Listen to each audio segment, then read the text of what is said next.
전에 찬양을 들었는데요. 이 아들레이드 장로교회 정말 와보고 싶었던 교회입니다. 우리 문 목사님과 개인적으로 교제하면서 그리고 또 이태영 전도사님 오셔가지고 섬기시는 거 보면서 그리고 이 아들레이드 장로교회를 거쳐가신 성도님들이 저희 교회로 많이 오세요. 근데 다들 신실한 일꾼으로 이렇게 잘 섬기시는 것 보면서 저희들은 받기만 하고 이것으로 별로 내려 보내지를 못하는 그런 빚진 마음을 가지고 있었습니다. 또 우리 사모님, 부모님께서 저희 교회에 출석하고 계시기 때문에 우리 목사님과 사모님과의 입장에서 보면 친정교회입니다. 그런 부분에서 멀리 떨어져 있지만 영적으로는 참 많이 가깝다라고 하는 느낌을 가지고 있었습니다. 와서 보니까 저희 교회의 역사와 아주 비슷한 것 같아요. 저희 교회는 올해가 38주년입니다. 아들레이드 교회는 34주년. 조금 늦게 출발했는데 오랜 역사를 가지고 또 우리 문 목사님 계속해서 이곳에서 아름다운 사역을 펼쳐가시는 그런 모습 너무 귀합니다. 그리고 교단적으로는 저희 교회는 고신측입니다. 일제시대에 신사참배를 반대하고 투옥되었던 성도님들이 나오셔서 사실 한국 교회를 향하여 회개를 외쳤는데 그 부분들을 받아들이지 않으심으로 말미암아 한국 장로교회로부터 이렇게 잘려 나온 그런 교단입니다. 오직 말씀으로, 오직 하나님 중심으로, 오직 교회 중심으로, 순교 정신으로 이렇게 하나님을 섬기는 그런 교단입니다. 근데 우리 순장교단 역시 그런 믿음의 순수성을 잘 보존하고 지금까지 이어오는 아름다운 교단으로 알고 있습니다. 지난주에 저희 교단 총회가 있었는데 우리 순장교단과 고신교단이 이제는 하나 되기 위해서 서로 교류하는 그런 자리에까지 가 있어서 조만간 이곳에 있는 우리 교단 안에서도 하나됨의 역사가 이루어질 것이라고 기대합니다. 많이 기도해 주시면 감사하겠습니다. 30년을 넘어가면서 디아스포라로 고국을 떠나서 이곳에 와서 하나님을 섬기는 저희 교회 그리고 우리 아들레이드 장로교회가 지금 직면하고 있는 가장 큰 도전이 있다면 무엇이겠습니까? 1세대로 오셔서 여기 30년, 40년, 이제는 50년을 보내신 분들도 있고 이곳에 오신 지 얼마 되지 않으신 분들도 있습니다만은 이민자로 살아가면서 또 이민교회를 섬기면서 하나님 앞에 기도 제목을 가지고 부르짖게 되는 가장 중요한 과제는 우리가 물려받았던 아름다운 신앙의 유산을 어떻게 다음 세대를 향해서 그리고 모든 열방을 향하여서 교회 바깥에 있는 믿지 않는 사람들을 향하여서 전달할 것인가? 우리가 떠나가도 우리가 섬겼던 그 자리에서 우리의 다음 세대들이 우리가 복음을 전해서 낳았던 영적 자녀들이 더 아름다운 모습으로 하나님을 섬기면서 교회를 이루어가고 하나님 나라를 세워가는 그 자리에 있게 할 수 있겠는가? 이것이 가장 큰 기도의 제목이고 숙제인 것 같습니다. 교회 안에서 다음 세대를 세우면서 가정에서 자녀들 키우면서 세상적으로 성공시키고 세상적으로 잘되게 하는 것은 좀 열심히 노력하면 되는데 이 신앙의 유산을 전달하는 이 부분들 저절로 되어지지 않고 쉽지 않다라고 하는 사실들을 느끼게 됩니다. 고등학교를 졸업하면 대학에 들어가면서 많은 교회 안에서 자랐던 다음 세대들이 조용하게 교회를 떠나가는 추세가 있습니다. Silent Exodus.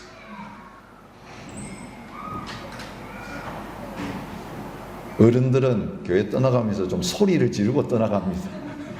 문제를 일으키고 떠나갑니다. 그런데 우리 자녀들은 그냥 조용하게 사라집니다. 그리고 올 때도 조용하게 들어옵니다.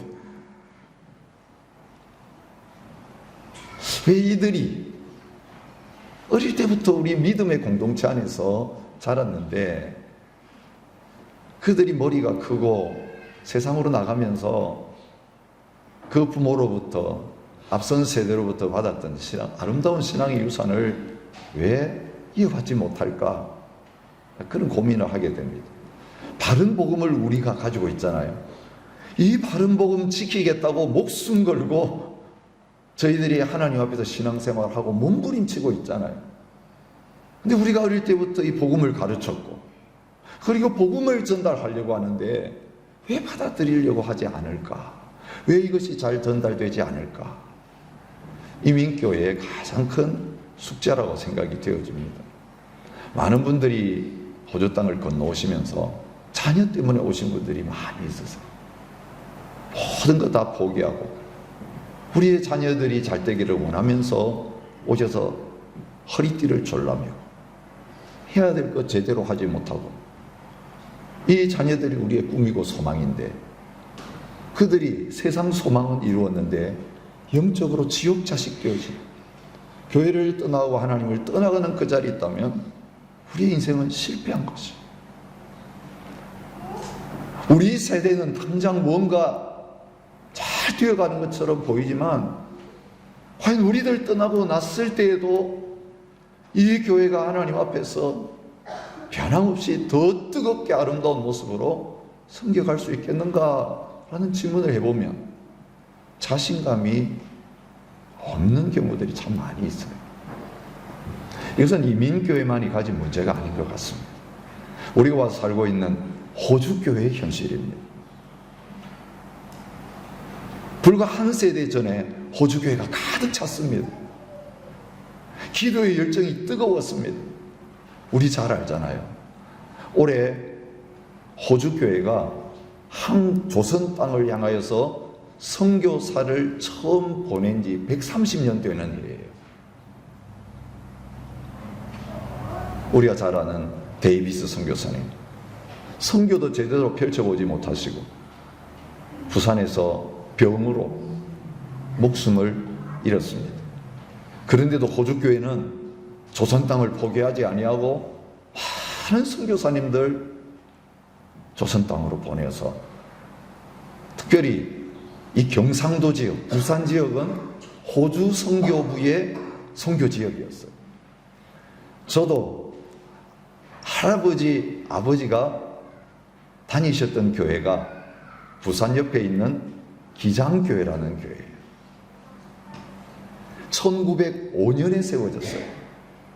근데 그 교회를 세우신 분이 누구냐면 호주교회가 파송한 조지 엥겔 선교사님, 한국말로는 왕길지 선교사님이세요. 호주교회가 온 세계와 열방을 향하여서 복음을 전하는 교회였어요. 그런데 불과 한 세대가 지나가면서 인구 조사를 하면 기독교는 계속 감소되어 가고 있습니다. 다른 종교가 급격하게 성장하고 있습니다.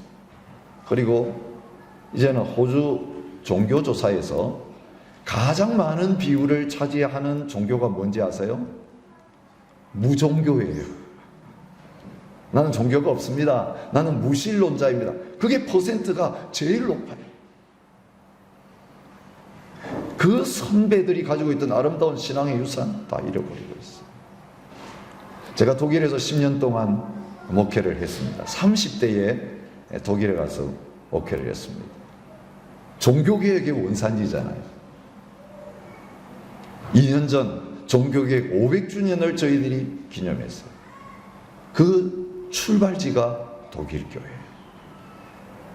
지금 독일 교회는 명목상의 그리스도인은 개신교 40%, 개톨릭 40% 정도에서 80%가 그리스도인이라고 주장해요. 독일은요, 우리나라로 말하면 주민등록할 때에 종교를 적게 되어 있어요. 그런데 교회 나가는 사람은, 주일날 교회 나가는 사람은 2%밖에 되지 않아요. 우리 한국 사람들에게 종교가 뭡니까 물어보면 불교라고 대답하는 것처럼 절에 한 번도 안 가면서 불교라고 하는 것과 마찬가지. 교회 출석하는 사람들이 급격히 줄어들고 있습니다. 교회 가보면 수백 년 역사를 가진 교회의 앞자리에 머리가 하얘신 어르신들 몇십 명 앉아있는 그것이 예배의 모습인 경우가 많습니다. 젊은이들을 찾아볼 수가 없습니다. 여러분, 독일은 자유주의 신학이 왕성한 곳이잖아요. 자유주의 신학을 가지고 있기 때문에 교회가 망하고 있다? 아니에요. 아주 복음을 철저하게 지키는 성경 중심의 교회도 가보면 어르신들 중심이에요. 젊은이들이 없어요. 복음을 가지고 있는데도 왜 이런 일이 생기게 될까? 저는 오늘 우리에게 주신 이 말씀을 통해서 그 답을 함께 발견하는 시간을 가지고 싶습니다. 좋은 포도주를 받았는데, 좋은 포도주를 가지고 있는데, 문제는 포도주를 담아서 전달하는 부대가 잘못되었기 때문에 그 좋은 포도주가 전달되지 못하고 도중에 부대가 터져서 다 새버리게 되는 그런 결과를 가져오기 때문에 다음 세대를 향하여, 그리고 그들을 통하여 온 세계와 열방으로 퍼져나가야 될 이 복음의 값비싼 포도주가 제대로 흘러가지 못하는 비극이 일어나게 된다는 것입니다. 우리나라의 문화적인 상황과는 오늘 본문의 말씀이 조금 다르죠. 목요일날 도착해서 우리 문 목사님이 안내해 주셔서 뮤지엄에 갔었습니다. 거기 원주민들의 유적을 이렇게 전시해 놓고 있는 것을 보았습니다. 가보신 분들 알겠습니다만은, 제가 이 설교를 준비하고 있었기 때문에 그 원주민들 유적을 돌아보다가 눈이 번쩍 띄어서 사진을 한 장 찍었습니다. 짐승을 죽여가지고 가죽을 탁 벗겨가지고 발, 손 이것도 묶어놓고 목 있는 이쪽을 열어서 부대로 쓰는, 거기 뭘 담았는지는 설명이 안 돼 있어요. 물을 담았는지 술을 담았는지 모르겠지만 그 안에 액체를 담는 부대로 사용한 그 역사를 가지고 있는 것을 보았습니다. 원주민, 우리가 생각할 때 굉장히 미개하다고 오해하기가 쉽습니다. 근데 그분들의 삶의 발자취들을 보니까 절대로 미개한 사람들이 아니다라고 하는 것을 확인할 수 있었습니다. 예수님 당시에 이스라엘 백성들이 포도를 추수해서 이제는 타작을 해서 으깨어서 포도주로 만들기 위해서 그 즙을 짜내어 가지고 이제는 포도주가 되도록 숙성을 시켜야 되는데, 그 담는 용기가 무엇이었느냐? 주로 염소가죽, 어떤 경우는 양 또는 소가죽도 쓰지만 그 안에 있는 살을 다, 내장과 살을 다 밖으로 꺼내고 통째로 그 가죽, 손, 발 있던 이 부분들을 묶어서 이 목이 있는 이 부분을 주둥이로 해서 포도주를 담는 가죽 부대로 사용했다는 거죠. 항아리나 나무통에 포도주를 담은 것이 아니라 가죽 부대에 포도주를 담았습니다.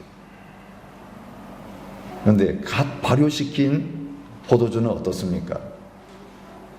이제는 그 안에다가 넣어두면 이산화탄소가 이제 발효되면서 가스가 나오기 시작합니다. 오래된 가죽 부대는 그 팽창하는 가스를 감당하지 못하고 터져 나가 버립니다. 그러면 그 안에 담아두었던 그 값비싼 포도주가 다 밖으로 흘러나와서 더 이상 사용할 수 없게 되는 것이죠. 그래서 새 포도주를 담기 위해서는 이제는 신축성이 뛰어난 간 만든 새 포도주, 새 가죽 부대에 그 포도주를 담아야만 부대도 터지지 않고 그 안에 담겨져 있는 포도주도 흘러버리지 아니하고 둘 다 보존되는 그런 자리에 있게 되는 것이죠.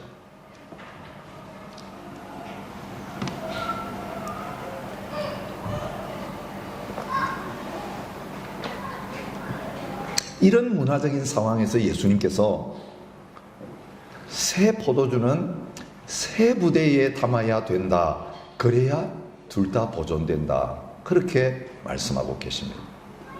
근데 여러분, 마지막에 재미있는 표현이 나오죠. 묵은 포도주를 마시고 새 것을 원하는 자가 없나니 이는 묵은 것이 좋다 함이라. 사람들이 그 묵은 가죽, 옛 가죽 부대를 가지고 있으면서도 아무 문제를 느끼지 못했던 이유가 있었다는 것을 예수님이 지적하고 계십니다.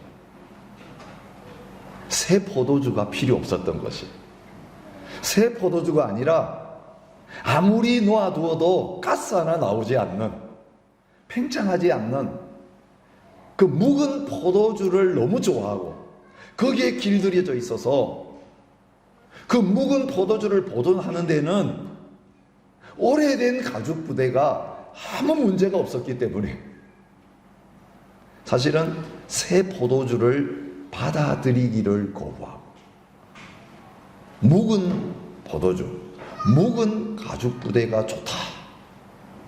그렇게 안주하는 자리에 있게 되었다는 것입니다. 교수님 가운데 이 교회에 관한 책을 많이 쓰신 레너드 스윗이라고 하는 미국 교수님이 계세요.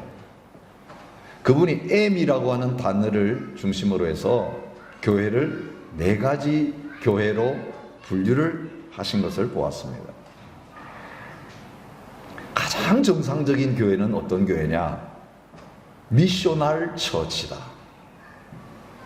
주님 주신 사명을 발견하고 이 복음을 필요한 모든 사람들에게 열심히 전달하는, 복음을 흘려보내는 살아있는 교회, 미셔널 처치, 그렇게 이름을 붙였습니다. 처음에는 복음을 열심히 전하다가 이제는 교회가 성장하고 교회가 안정이 되면 그 다음 단계로 교회가 많이 넘어가게 되는데 그 교회를 미니스트리 처치다, 그렇게 이름을 붙였습니다. 교회 안에서의 사역이 이제 많아지기 시작하는 거예요.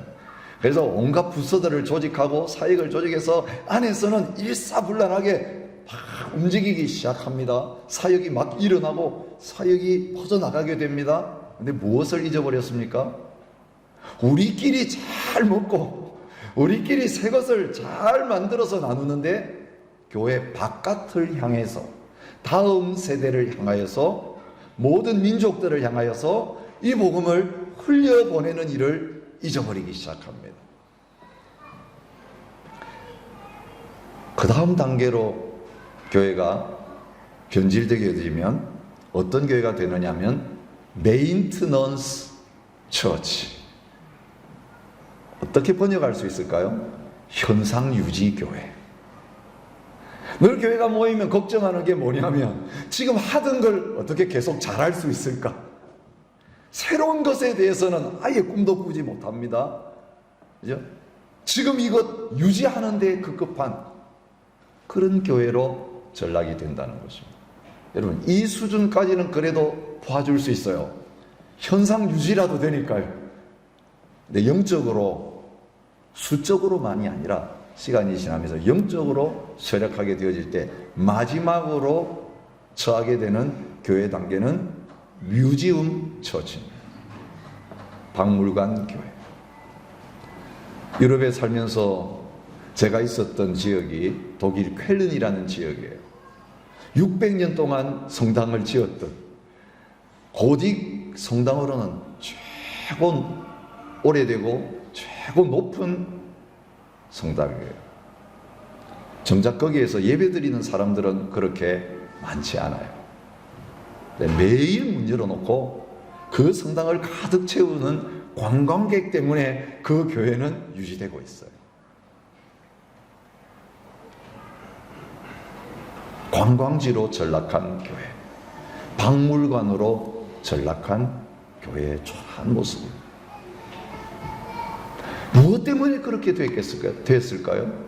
교회를 교회답게 하는 새 포도주가 하나님의 교회 가운데, 성도들의 마음 가운데 사라졌기 때문에. 처음 예수님 믿을 때 부글부글 끓었어요. 그 첫사랑의 감격과 눈물이 있었어요.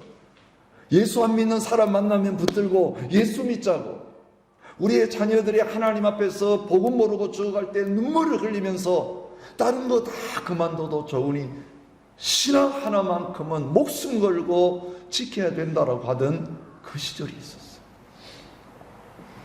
근데 시간이 지나가면서 그 새 술을 담을 수 있는 새로운 포도주 부대를, 가죽 부대를 준비하지 못했기 때문에 어느새 이 포도주도 변질이 되고 부대도 낡은 부대 하나 가지고 수십 년씩 계속해서 사용하게 되어지는 그런 자리에 있게 된 것입니다.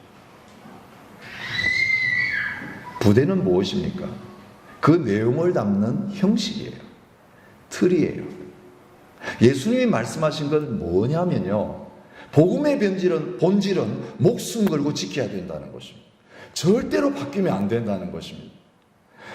바울이 갈라디아 교회를 향하여 말씀하시잖아요. 내가 전한 복음 외에 다른 복음을 전하면 하늘로부터 온 천사라도 저주를 받을지어다. 그런데 이 복음을 실어 나르는 부대는 낡아지면, 신축성이 없어지면 그 새 술을 담을 수 없기 때문에, 포도주를 담을 수 없기 때문에 늘 새 것으로 바꾸어서 이 새 포도주가 계속 잘 보존되고 전달될 수 있도록 해야 된다라고 말씀하고 계시는 것입니다. 여러분, 예수님이 어떤 상황에서 이 말씀을 누구에게 하셨습니까? 서기관과 바리새인들에게 하셨습니다. 여러분, 유대 종교는 어떤 종교였습니까? 오늘 본문에 나타난 대로 말하면 거룩한 하나님의 율법을 따라서 주의를 잘 지키고 11조 잘 드리고 금식도 잘하고 기도도 열심히 하는 그들을 중심으로. 바리새라는 뜻이 뭔지 아시죠? 우리는 다른 사람들하고 구별됐어. 세상하고도 구별되었고 우리는 거룩하고 우리는 하나님을 열심히 섬기는 사람들이야. 여러분, 그 하나님에 대한 열심이 얼마나 특심하고 뜨거웠는지 모릅니다. 오늘 본문의 앞뒤에 보면 그들이 얼마나 안식일을 지키는 데 있어서 철저했는지 우리가 볼 수 있습니다. 예수님의 제자들이 안식일에 미리 싹을 따가지고 배가 고파서 비벼서 먹는 그것을 보고 안식일을 어겼다라고 비난했던 사람들이 그들입니다. 회당에서 예수님이 안식일에 손 마른 사람 고쳐주니까 안식일을 어겼다고 예수님을 비난했던 사람입니다. 예수님께서 중풍병자를 고쳐주시면서 내 죄 사함을 받았다, 그 말씀하셨다는 것 때문에 어떻게 하나님만이 죄를 사하실 수 있는데 이 예수가 사람이면서 죄를 사하는 권세를 가지고 있는가? 예수님을 비난했습니다. 법에는 관심을 가지고 있는데 뭐에 관심을 잃어버린 것입니까? 영혼에 대한 관심을 잃어버린 거예요. 소경을 보면서도 누구 죄 때문에 저 사람이 눈을 보지 못하게 되었는가? 정죄하고 판단하고 비난하고, 거기에는 선수가 되었지만 정작 그 무거운 짐을 지고 가는 넘어질 수밖에 없고 쓰러질 수밖에 없는 이 영혼을 어떻게 살려내지? 어떻게 그 짐을 벗겨주지? 어떻게 그 눈을 뜨게 만들어주지? 어떻게 하면 그 고통스러운 자리에서 일으켜 줄 것인가? 거기에 대해서는 아무런 관심도 갖고 있지 않았던 것입니다. 그래서 수백 년 동안 그 낡은 신앙 가지고 철저하게 자신들의 전통을 유지하고 그것을 잘 이어 내려오는데 성공한 것입니다. 예수님 오시기 전까지 그랬습니다. 예수님 오시기 전까지 아무도 그 안에서 이의를 제기하지 않았습니다. 다 박수 쳤습니다. 여러분, 이 당시에 헬라가 이스라엘을 지배하고 로마가 이스라엘을 지배하고 그래서 자기의 신앙의 정체성과 민족적인 정체성을 지키기에 너무 어려웠던 시절. 그런데 그들은 목숨 걸고 말씀을 지키면서 우리는 선택받은 하나님의 백성들이다. 그 다문화 상황 속에서, 나라도 없는 상황 속에서, 종교의 자유가 형식적으로만 보장된 사회 속에서 믿음 잘 지켜냈던 사람들입니다. 예수님이 등장하면서 이 유대교에 위기가 닥치기 시작한 것입니다. 사람들이 예수님을 따르기 시작한 것입니다. 예수님을 보니까 그들이 하던 것과는 다르게 하고 계십니다. 그들은 죄인을 멀리 했는데 예수님은 어떻게 하십니까? 죄인을 가까이 하십니다. 오늘 본문 보시면 죄인 중에 죄인이라고 취급했던 세리를 제자로 부르십니다. 세리가 제자가 되니까 세리 친구들이 다 죄인들입니다. 예수님의 제자된 턱을 냅니다. 예수님 초청해가지고 손님들 초대했는데 온통 죄인들 투성입니다. 그러면서 먹고 마시면서 잔치를 벌입니다. 그때 세례 요한의 제자들, 바리새인들은 주로 어떤 경건의 훈련을 하고 있었습니까? 금식하고 있었습니다. 금식을 더 좋아했습니다. 근데 예수님 보니까 죄인들하고 어울려 다니면서 먹고 마시고 잔치만 벌이고 있구나. 여러분, 예수님이 가죽 부대를 이야기하실 때 바로 이걸 이야기합니다. 어떤 신앙생활을 하느냐, 어떤 종교 생활을 하느냐, 그들은 금식하고 의인들끼리 모여서 열심히 말씀을 따라서 하나님 앞에 종교적인 의무를 열심히 감당하는 그 낡은 가죽 부대 잘 보존해가지고 잘 물려주려고 하고 있는데, 예수님은 전혀 다른 가죽 부대를 그들 앞에 보여주시는 거예요. 예수님과 예수님의 제자들은 먹고 마시면서 잔치하고 있습니다. 그리고 죄인들하고 어울리고 있습니다. 오늘 본문에서 그들은 두 가지 문제를 제기하는 거죠. 왜 죄인들하고 어울리느냐? 그리고 왜 먹고 마시느냐? 왜 우리처럼 안 하고? 왜 세례 요한처럼 제자들처럼 그렇게 하지 않느냐? 도전합니다. 예수님께서 이 비난과 질문에 대해서 답을 주시면서 말씀하십니다.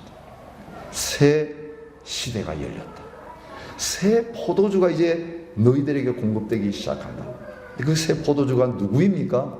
무엇입니까? 바로 예수님 자신이십니다. 예수님이 새 포도주이십니다.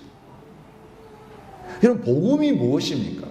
말씀 중에 말씀이 무엇입니까? 많은 경우 우리는 성경책, 성경 말씀, 글자 하나하나 말씀 중심이라고 하면서 여기에만 초점을 맞추고 신앙생활하기 너무 쉬워요. 참 이상하죠? 매일 성경 읽는데, 성경 암송도 하는데, 교회 생활 한 번도 빠진 적이 없고 시키는 것은 열심히 다 하는데, 제가 제자 훈련하면서 성도님들 한 분 한 분에게 물어봅니다. 살아계신 예수님과 개인적으로 함께 하면서 인격적인 관계를 맺고 동행하고 계십니까? 한 번도 이런 질문을 받아본 적이 없는 분들이 많아요. 그러면서 한 방 맞은 느낌으로 멍해. 그렇게 해야 되나요? 아니, 교회 열심히 다니면서 하루에 몇 장 성경 읽고 기도 시간 꼭꼭 지키면서 열심히 하고 이웃을 사랑하고 봉사하고 교회 안에 헌신하고 봉사하고 헌금하고 세상에 나가서 열심히 돈 벌고 가정생활하고 그러면 되는 거지. 하나님과 예수님과 개인적으로 인격적인 관계를 꼭 맺어야 합니까? 여러분, 이거 굉장히 중요한 질문입니다. 이동원 목사님 아시잖아요. 그분이 외국에서 와서 한국에서 사역하시는 한 선교사님 만나가지고 대화를 한 내용을 이야기한 걸 읽어본 적이 있습니다. 이 선교사님이 한국교회 성도들을 보면서 굉장히 궁금히 여기는 게 하나 있었어요. 목사님, 제가 보니까 한국교회 성도들은 교회 바깥에서는 막 이야기하고 막 떠들고 얼굴이 밝게 있다가 교회만 딱 들어오면 다 울상이 돼요. 왜 표정이 그렇게 교회 오면 갑자기 굳어지고 엄숙해지고 제가 볼 때는 울상처럼 보여요. 이런 질문 한 번도 해본 적이 없기 때문에 이동 목사님 대답을 못 하시고 멈칫거렸다고 합니다. 뭐라고 대답할까 하다가 짠했어요. 갑자기 생각이 떠올라서 답을 하셨습니다. 예, 우리 한국교회 성도님들은 예수님의 십자가를 늘 생각해요. 교회 오면 십자가 다 달렸죠. 그래서 세상에서 막 마음대로 산다. 딱 십자가 앞에 서면 내 죄를 위해서 예수님이 돌아가셨구나. 내 죄가 생각나니까 눈물이 흐르고 울상이 되고 나 같은 것이 어떻게 하나님에 나와서 예배를 드릴 수 있나. 이게 다 이제 주눅이 딱 들려가지고 예배 시작할 때부터 예배 끝날 때까지 이렇게 있다가 예배 끝나고 나면 이제 십자가가 안 보이고 세상에 나가면 후 한숨을 쉬면서 정상으로 돌아온다는, 이게 답이 될 줄 알았는데 선교사님이 만족을 못 하셨어요. 반문을 하셨습니다. 그러면 한국교회 성도님들은 부활을 안 믿습니까? 십자가만 믿고 부활을 안 믿습니까? 그 돌아가신 주님이 다시 살아나셔가지고 내가 너희와 함께 거처를 하겠다. 그래서 성령님을 통해서 오셔서 이제는 살아계신 예수님과 함께 살고 있는데, 그 예수님과 함께 산다면 제자들이 부활하신 예수님 만나고 나서는 울상이 다 사라지고 깜짝 놀라고 너무 좋아서 기뻐서 감사하고 찬양하는 것처럼 그렇게 살았었는데 왜 그게 안 됩니까? 그 질문 앞에 목사님이 더 이상 대답할 말이 없었던 거예요. 복음의 새 시대가 열렸습니다. 예수님은 죄인을 위해서 왔다고 말씀하셨습니다. 그들은 죄인들에게 또 죄를 자꾸 짊어지어가지고 더 이상 짊어질 수 없게 만들었어요. 그래서 예수님은 수고하고 무거운 짐진 자들아 다 내게로 오라. 나는 너희 짐을 벗겨주고 너희를 쉬게 할 것이다. 안식을 줄 것이다. 그러면서 그 모든 죄인들의 짐을 혼자 대신 다 짊어지시고 십자가로 올라가셔서 완벽하게 처리하셨어요. 나는 의인을 위해서 온 것이 아니라 죄인을 위해서 왔다. 죄인을 불러서 그 모든 짐을 주님 앞에 내려놓게 하고, 저는 죄인입니다. 저를 불쌍히 여겨 주십시오. 세리라도 창리라도 예수님 앞에 나와서 죄를 고백하고 그 죄짐을 주님 앞에 다 맡기고 은혜를 구할 때에 그 죄짐을 다 받아 짊어지시고 십자가로 가셔서 대신 처리해 주셨을 뿐만 아니라 그 죄 처리해 주시고 그들을 살리신 다음에 예수님과 그 믿는 자 사이에 새로운 관계가 맺어지는데, 어떤 관계죠? 오늘 본문이 말씀하고 있습니다. 나는 죄인의 구주일 뿐만 아니라 이 구원한 사람들의 신랑이다. 그 죄인들을, 여러분, 그 죄인들 속에는 사실 성경이 세리는 세리라고 하지만 죄인이라고 말할 때, 특별히 여성에게 죄인이라고 말할 때는 어떤 사람들을 가르칩니까? 창녀들을 가르칩니다. 몸파는 여인들을 가르칩니다. 죄인 중에 죄인으로 불려지던 여인들이었어요. 그 여인들을, 그 장녀와 같은 존재들, 순결하신 신랑 되신 예수님의 신부로 삼아서, 아내로 삼아서 결혼잔치를 벌이고, 근데 결혼잔치가 결혼식 때만 벌어지는 것이 아니라 영원히 그들을 사랑하면서 함께하면서 혼인잔치가 계속되어지는 그런 복된 삶을 그들에게 허락해 주시는 분이라고 말씀하고 계십니다.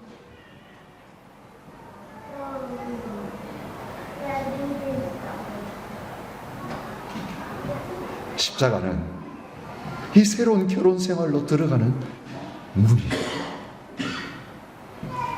거룩하게 되었다. 의롭다. 이제 너의 과거, 현재, 미래 모든 죄가 십자가에서 완벽하게 처리되었기 때문에 내가 너를 바라볼 때에 더 이상 죄가 하나도 보이지 않는다.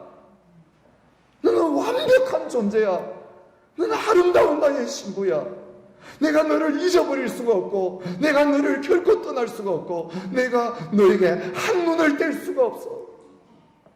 그러면서 신랑으로서 그 죄인들을 찾아오셔서 신부 삼으시고 영원한 잔치를 벌이시면서 살아가시겠다고 말씀하고 계십니다. 그러기에 하나님의 교회는 잔치자리라고 말씀하십니다. 여러분, 예수님 때 잔치 벌이고 끝난 게 아니에요. 그죠?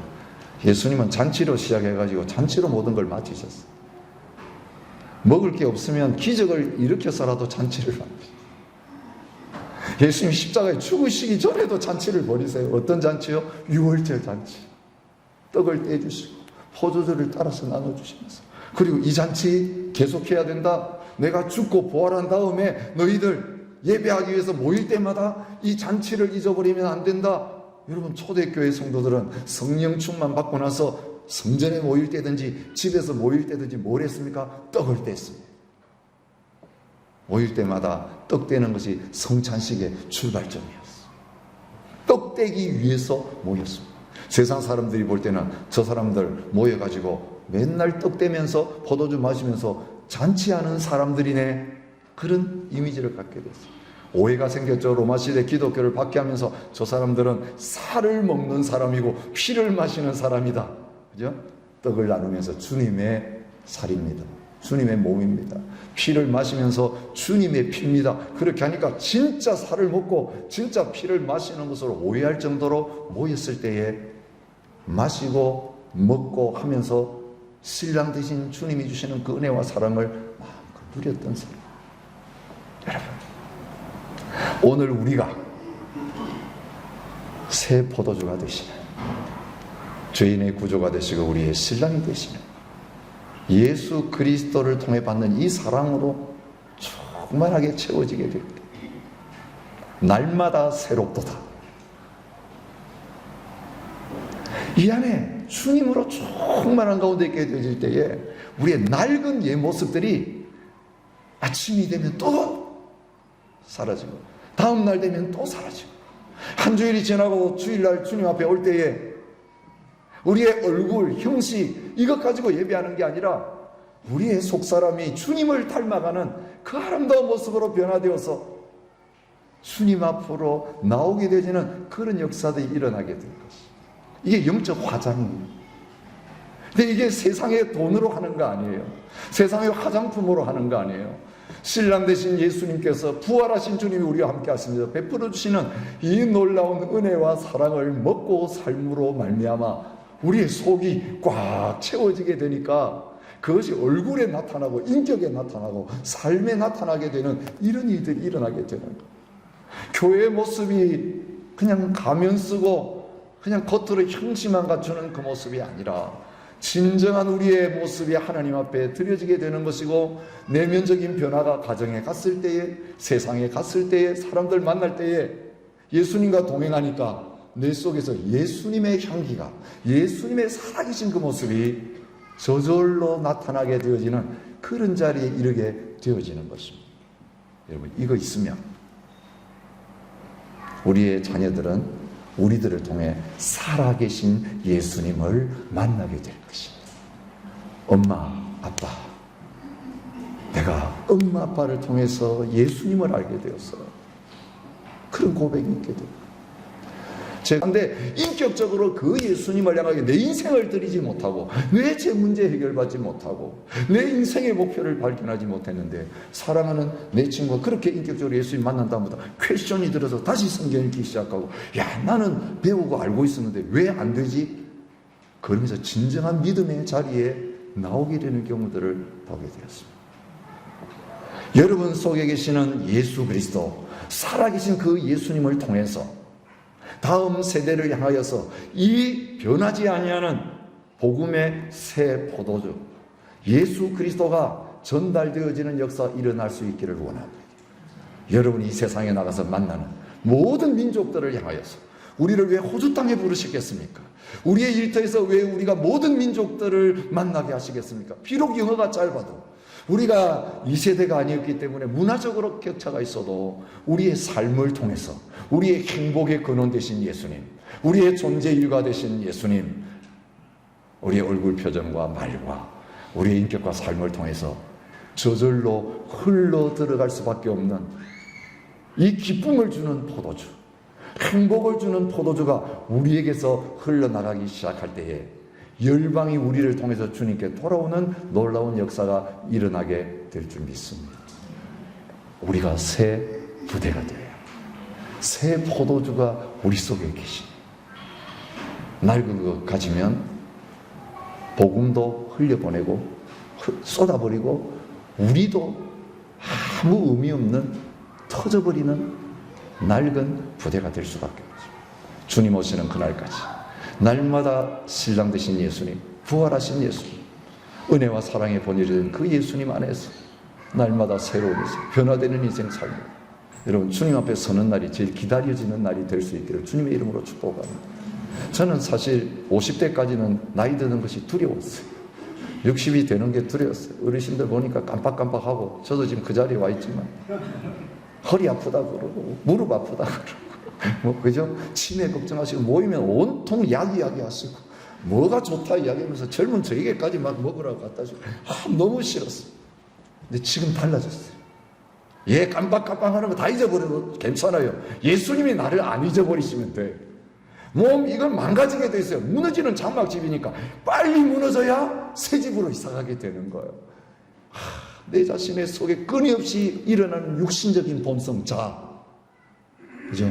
내 안에 계신 주님이 온전히 나를 다스리시면 겉사람은 후패해야 속사람이 날마다 새로워지는 거예요. 예, 돈도 없어져야 되고 지위도 없어져야 되고 내가 세상에서 의지해야 될 것들이 다 사라지고 난 다음에 오직 남는 것 예수님밖에 없는, 그리고 예수님 한 분만으로 만족합니다. 저는 예수님 때문에 행복합니다. 그 자리로 점점 가까이 나가게 하신 것을 보면서, 야, 60 시작하고 나서 이렇게 맛보기 시작하는데 80이 되고 만약 90까지 산다면 얼마나 행복할까. 내 육체적인 것들은 다 하나하나 다 빠져나가게 되겠죠. 예수님은 나를 온전히 지배하시고 온전히 다스리셨어요. 주님과 하나 되어지는 그 관계가 기쁩니다. 주님과 날마다 순간마다 주님만 바라보고 동행하다가 어느 날, 아이고 세상에 너무 나하고 같이 사느라고 힘들었다, 그냥 우리 집에 와서 같이 살자. 그래서 주님께서 그 집으로 데려가신다. 그게 인생의 베스트의 마지막의 모습이 아니겠어요? 여러분, 지금부터 우리의 신랑 되신 예수 그리스도 안에서 이 새 포도주가 된 예수님 때문에 기뻐하고 행복하고 감격하면서 날마다 그 주님과 동행하면서 새 가죽 부대로 변화되어져 가는, 그리고 이 새 가죽 부대에 예수님 담아서 다음 세대와 열방을 향하여서 마음껏 이 복음을 흔들어 보내는 복된 자리에 서는 여러분과 이 교회가 되기를 주님의 이름으로 축복합니다. 기도하겠습니다. 주님, 어떻게 이 짧은 시간에 이 복음의 비밀을 다 말할 수 있겠습니까? 말씀을 통해서 깨달은 지극히 적은 한 부분을 이 시간 나누었습니다. 주님, 지내면 지낼수록 모르는 게 더 많은 게 주님이에요.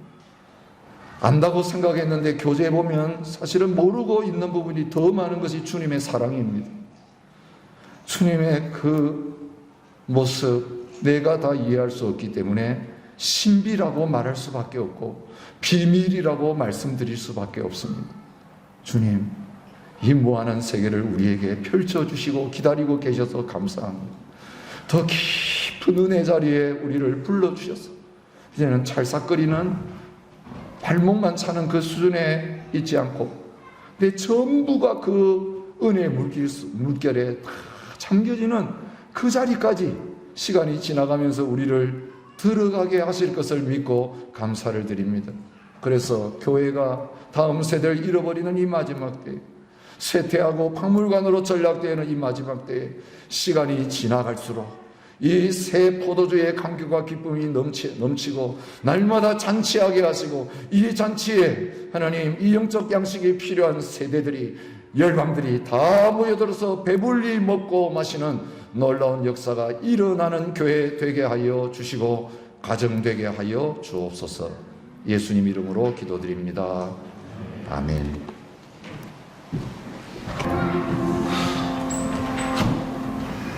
우리의 영원한 만족이 되시고 기쁨이 되시고 전부가 되시는 예수 그리스도의 은혜와 이 독생자를 우리를 사랑하셔서 아낌없이 내주신 아버지 하나님의 이 놀라운 사랑과